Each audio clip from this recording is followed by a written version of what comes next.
Sommaire de l'actualité nationale et internationale la plus pertinente du jour, ici sur Ici Noticias Canada. Avec sa présentatrice Angelica Sifuente. Le 20 janvier 2025, Donald Trump a officiellement prêté serment en tant que président des États-Unis, marquant le début de son deuxième mandat à la Maison-Blanche. Lors d'une cérémonie mêlant controverses et polarisation politique, Trump a exposé une vision du gouvernement centrée sur ses piliers familiers. L'Amérique d'abord, la revitalisation économique, le renforcement des frontières et une position ferme en matière de politique étrangère. Lors de son discours inaugural, Trump a souligné son engagement à inverser les principales politiques de l'administration précédente, soulignant la nécessité de renégocier les accords internationaux qui, selon lui, ont porté préjudice aux intérêts américains. Trump a également profité de l'occasion pour annoncer une approche agressive en matière d'immigration, notamment la reprise de la construction du mur frontalier avec le Mexique et le durcissement des politiques d'expulsion. Sur le plan économique, il a promis de mettre en œuvre des réductions d'impôts supplémentaires pour les entreprises, arguant que cela encouragerait la création d'emplois et attirerait les investissements étrangers. Il a également réitéré son intention d'imposer des tarifs douaniers aux pays qui, selon lui, bénéficient de pratiques commerciales déloyales, une stratégie qui pourrait déclencher des tensions internationales, notamment avec le Canada et la Chine. La cérémonie d'investiture n'a pas été sans controverse.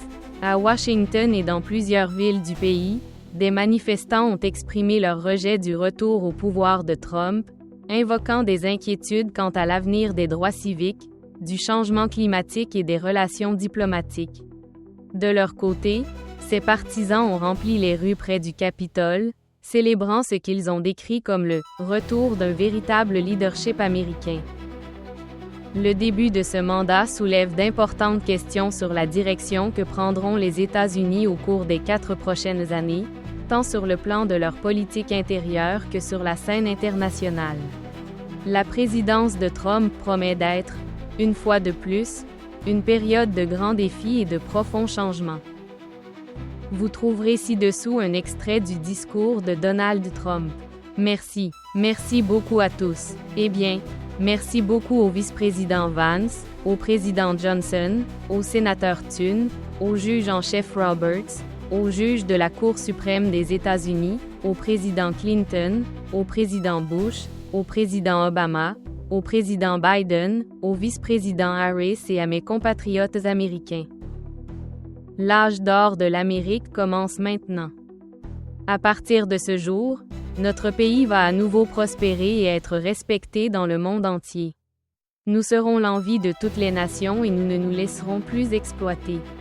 Chaque jour de l'administration Trump, je ferai simplement passer l'Amérique en premier. Notre souveraineté sera reconquise. Notre sécurité sera restaurée. La balance de la justice sera rééquilibrée. L'utilisation impitoyable, violente et injuste des armes du ministère de la Justice et de notre gouvernement prendra fin. Et notre plus grande priorité sera de créer une nation fière, prospère et libre.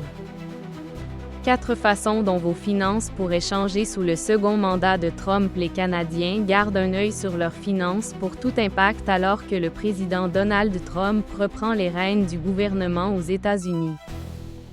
Mais l'une des plus grandes menaces économiques du second mandat de Trump, la promesse d'imposer des tarifs douaniers généraux sur les marchandises entrant aux États-Unis en provenance du Canada et d'autres partenaires commerciaux, semble avoir été mise en attente. Ces droits de douane ne seront pas appliqués dès le premier jour de la présidence de Trump, comme le président l'avait proposé, a rapporté le Wall Street Journal. Au lieu de cela, il publiera une note appelant à une révision globale du commerce américain, en se concentrant sur la Chine, le Canada et le Mexique, qui pourraient se voir imposer des droits de douane à une date ultérieure.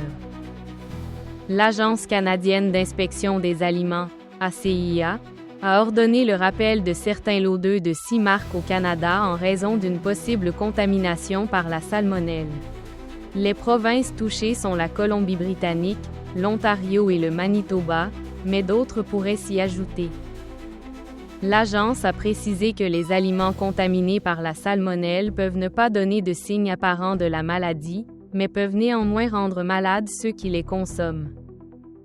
Le premier ministre de l'Ontario, Doug Ford, a annoncé qu'en réponse à la menace du président américain Donald Trump d'imposer un tarif de 25% sur toutes les importations canadiennes, il a demandé à la Régie des alcools de l'Ontario, LCBO, de retirer toutes les boissons alcoolisées d'origine américaine de ses étagères si les tarifs sont appliqués. Votre opinion compte. Abonnez-vous et suivez-nous sur nos plateformes YouTube, TikTok, Instagram et Facebook sous le nom ICI News Canada. Pour être toujours informé des nouvelles les plus importantes et des analyses approfondies.